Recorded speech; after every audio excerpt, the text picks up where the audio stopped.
La lluvia caía con fuerza a través del dosel de la jungla, convirtiendo el estrecho sendero en un lodazal espeso.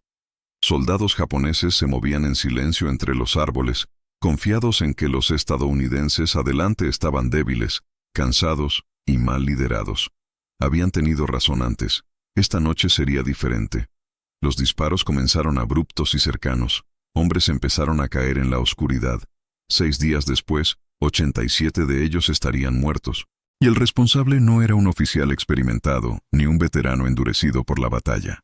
Era un flaco chico estadounidense con cara de bebé, al que más de una vez le habían dicho que se fuera a casa, porque los niños no pertenecían al Teatro del Pacífico.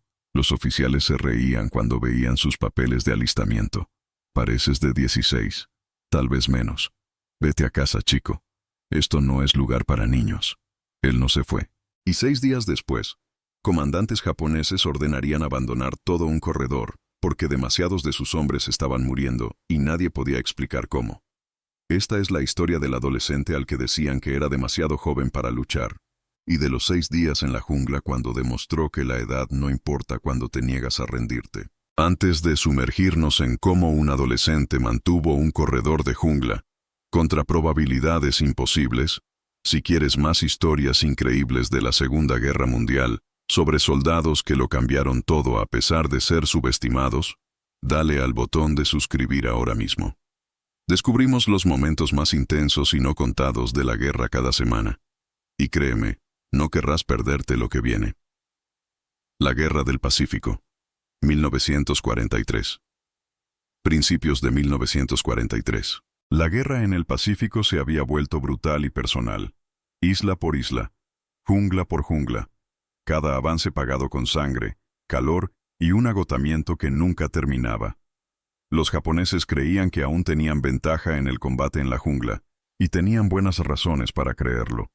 Habían entrenado para este tipo de lucha toda su vida militar.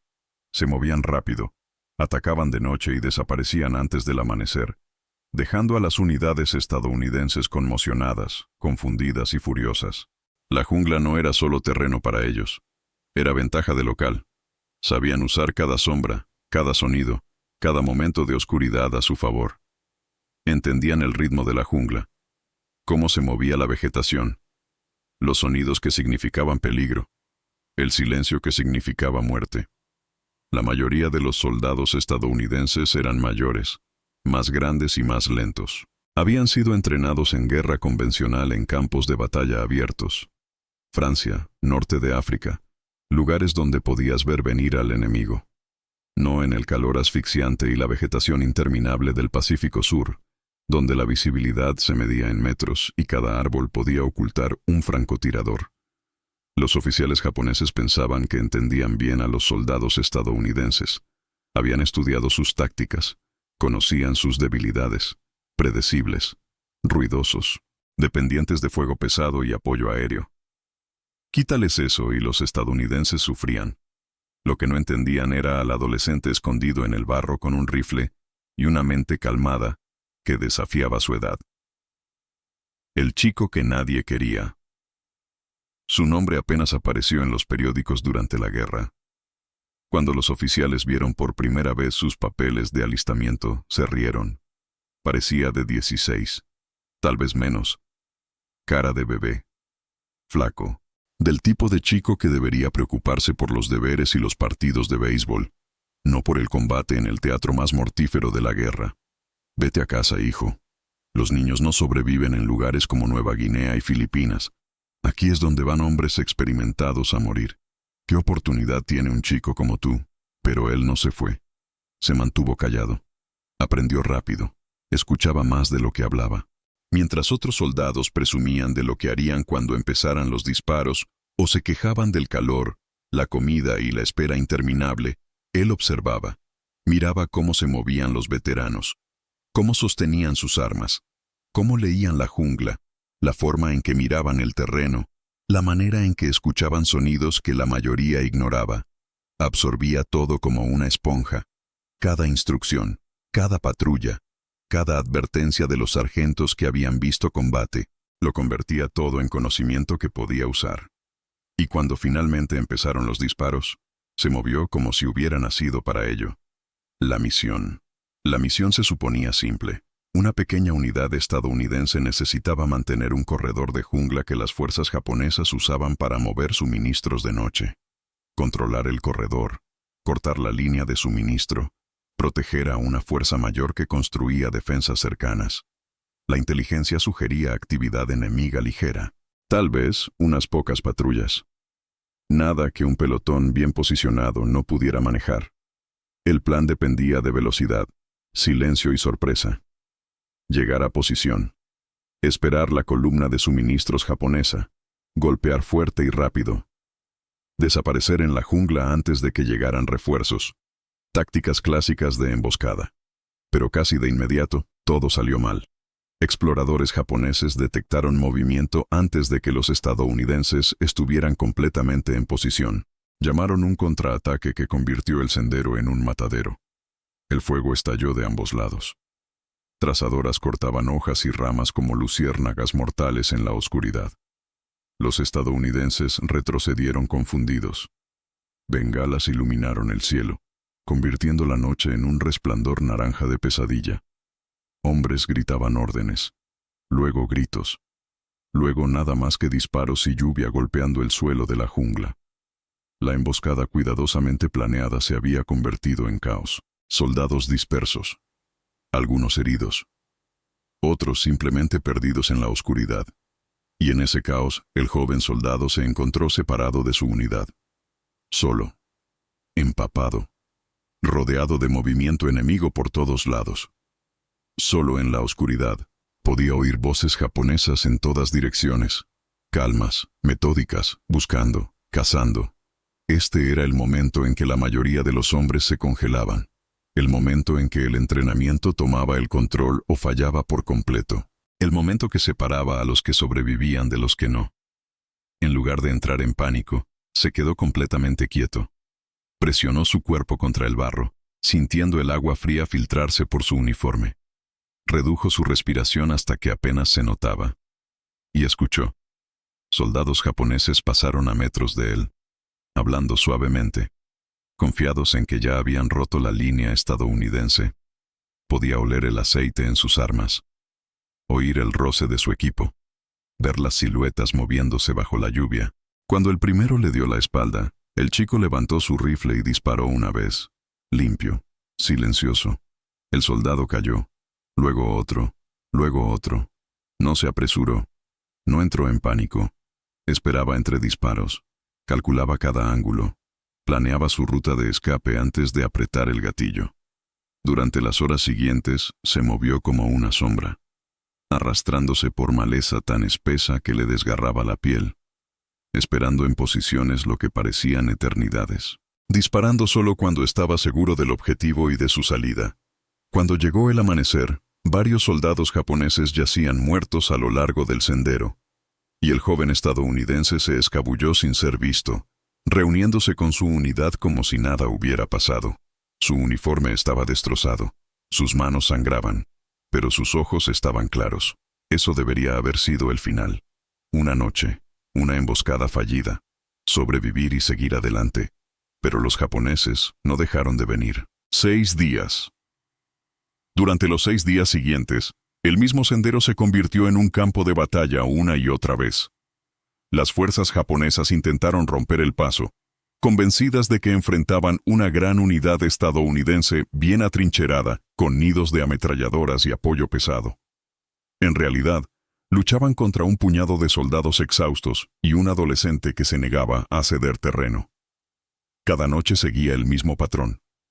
Tropas japonesas avanzaban con cuidado, dispersándose, buscando puntos débiles, sondando la oscuridad con patrullas cautelosas. Y cada noche, disparos resonaban desde ángulos imposibles. Hombres caían sin ver quién disparaba. El pánico se extendió, al principio en silencio, susurros entre las filas. Luego, abiertamente, mientras patrullas no regresaban y oficiales discutían cuántos estadounidenses había realmente allí. Algunos decían que enfrentaban una compañía completa. Otros insistían en que francotiradores estaban escondidos en los árboles, disparando desde posiciones elevadas inalcanzables. El chico llevaba la cuenta. No con orgullo, sino con concentración. Marcaba posiciones en su mente. Recordaba rostros en los destellos de los cañones. Ajustaba sus disparos según cómo se adaptaba el enemigo. Los estaba aprendiendo mientras ellos intentaban aprenderlo a él. Usaba armas capturadas cuando se le acababa la munición. Cambiaba constantemente de posición de tiro. Nunca disparaba desde el mismo lugar 2 veces. Y aprendió también el sonido del movimiento japonés que podía prever un ataque minutos antes de que ocurriera. Cada clic de metal, cada orden susurrada, cada pisada en el barro. Todo se convirtió en un lenguaje que entendía perfectamente. La carga. Una noche tuvieron suficiente.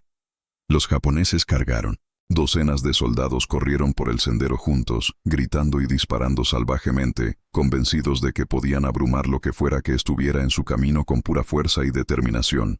El joven estadounidense esperó hasta que estuvieron cerca, lo suficientemente cerca para ver sus rostros en los destellos de los cañones.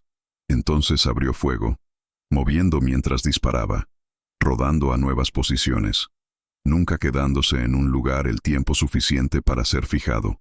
Cuerpos caían. Gritos resonaban en la jungla. La carga se derrumbó en confusión y retirada mientras soldados tropezaban con sus propios muertos en la oscuridad, incapaces de ver qué los mataba, solo sabiendo que avanzar significaba muerte. Para el 6º día los comandantes japoneses habían visto suficiente. Ordenaron evitar el corredor por completo. Demasiados hombres estaban muriendo. Los informes de bajas eran devastadores. 87 confirmados muertos en menos de una semana, todos en el mismo estrecho tramo de jungla. Y nadie podía explicar cómo. El impacto psicológico fue peor que la pérdida táctica. Toda una fuerza enemiga había sido neutralizada por lo que parecían fantasmas. Por un enemigo que no podían ver, predecir ni combatir. Las consecuencias. Cuando los oficiales estadounidenses finalmente reconstruyeron lo sucedido, quedaron atónitos. Los informes de patrulla listaban 87 enemigos confirmados muertos en menos de una semana. Todos en la misma zona. Y la mayoría acreditados a un solo fusilero que ni siquiera tenía edad para votar en casa. Los oficiales que le habían dicho que se fuera a casa ahora lo miraban con una mezcla de respeto e incredulidad. El chico no presumió. No celebró. No contó historias de lo que había hecho. Durmió. La noticia se extendió por la unidad de todos modos. El chico con cara de bebé que parecía demasiado joven para afeitarse había mantenido una línea que no debería haber resistido. Había forzado a un enemigo a retroceder sin que supieran quién los había vencido. Había demostrado algo que no esperaban. No solo habilidad o coraje, sino mentalidad. No luchaba como un héroe de película. Luchaba como alguien que entendía que la supervivencia venía de la paciencia, la conciencia y negarse a desperdiciar un solo movimiento. Cada disparo calculado. Cada posición elegida con cuidado. Cada decisión tomada con claridad helada. Años después, cuando los veteranos hablaban de la Guerra del Pacífico, mencionaban el calor que nunca terminaba, el miedo que nunca se iba y las noches en la jungla que parecían eternas. Pero también hablaban de momentos en que una sola persona lo cambió todo, simplemente negándose a rendirse, haciendo lo que era necesario cuando nadie más podía. Este fue uno de esos momentos. El legado. La guerra siguió adelante. Las batallas crecieron. La historia se centró en generales, invasiones y nombres famosos. Iwo Jima, Okinawa, el regreso de MacArthur a Filipinas. Pero en algún lugar de la jungla, un soldado adolescente mantuvo una línea que no debería haber resistido. Forzó a un enemigo a abandonar un corredor crucial. Salvó vidas quitando otras, y lo hizo todo mientras todos decían que era demasiado joven para estar allí. Sobrevivió a la guerra. Envejeció. Vivió en silencio. Rara vez hablaba de esos 6 días, porque para él no se trataba de números, gloria o demostrar que alguien estaba equivocado. Se trataba de hacer lo que era necesario cuando nadie más podía. Al final de la Guerra del Pacífico, miles de historias como la suya quedaron enterradas bajo titulares más grandes. Olvidadas en la prisa por avanzar. Perdidas en el caos de un conflicto que tocó todos los rincones del globo. Pero esta importaba. Importaba porque mostraba que la guerra no siempre gira en torno a grandes planes, armas poderosas o estrategias brillantes. A veces gira en torno a una sola decisión tomada en la oscuridad por alguien que todos subestimaron. Decían que era demasiado joven para luchar. Estaban equivocados. 87 bajas confirmadas en 6 días. Por un adolescente que los oficiales intentaron enviar a casa. Por un chico con cara de bebé que demostró que la edad no significa nada cuando tienes la mentalidad correcta y te niegas a romperte. Los japoneses nunca supieron quién los venció. Solo sabían que ese sendero costaba demasiadas vidas y tenía que abandonarse. Un corredor, una semana. Un soldado que entendía que luchar inteligente vence a luchar duro siempre. Gracias por ver esta historia. Aviso rápido. Esta historia está basada en relatos históricos, pero se presenta con fines de entretenimiento. Si quieres más historias increíbles de la Segunda Guerra Mundial como esta, los momentos que lo cambiaron todo, los soldados que desafiaron las probabilidades, las batallas que nunca llegaron a los titulares, suscríbete ahora y activa la campanita. Nos sumergimos en los momentos más intensos y no contados de la guerra cada semana. Y la próxima vez, descubriremos otra historia donde coraje, suerte y pura determinación colisionaron de maneras que nadie esperaba. No te la pierdas.